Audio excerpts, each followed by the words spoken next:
মানে এই অবস্থায় একটা সংস্থাকে নিয়ে যেতে গেলে যে কতটুকু পরিশ্রম যে যারা এই সংস্থার সভাপতি বা সদস্য যারা রয়েছেন ওদের করতে হয় আমরা সকলেই জানি। তাছাড়া খোঁজ এরকম কিছু করে না যেটার মধ্যে এমনি গিয়ে ঘুরে আসতে পারি। খোঁজের সব কিছুতে একটা আর্থিক ব্যয় আছে। আর আমরা এরকম শহরেও থাকি না যেখানে ইন্ডাস্ট্রি প্রচুর।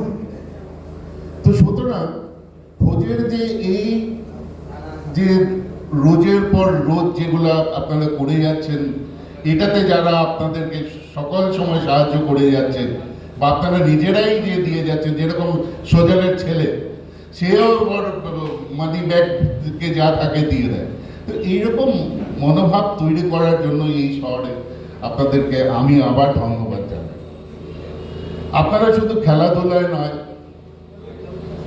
সাংস্কৃতিক অনুষ্ঠানে নয়, আপনারা সব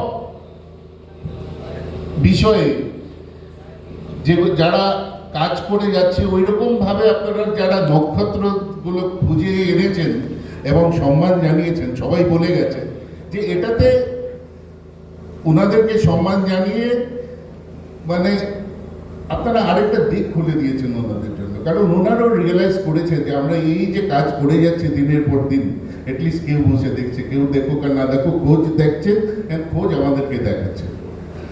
সবাই যারা এই ম্যাগাজিন হাতে নিয়েছেন খুলে বলেছেন যে এইটার মধ্যে ডেফিনেটলি অনেক কিছু লেখা আছে।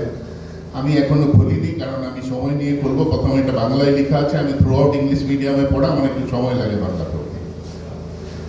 আমি একটা কথা বলি, খোঁজ যেটা আগেও একটা এরকম ম্যাগাজিন বের করেছিল, আজকের থেকে 10 বছর আগে বোধহয় খোঁজের বের করেছিল, সেটাতে পড়েছি। সেটা দেখে আই ওয়াজ ইমপ্রেসড যে খোঁজ তখনও অনেক রিসার্চ করেই এই আর্টিকেলসগুলো লিখে গেছে।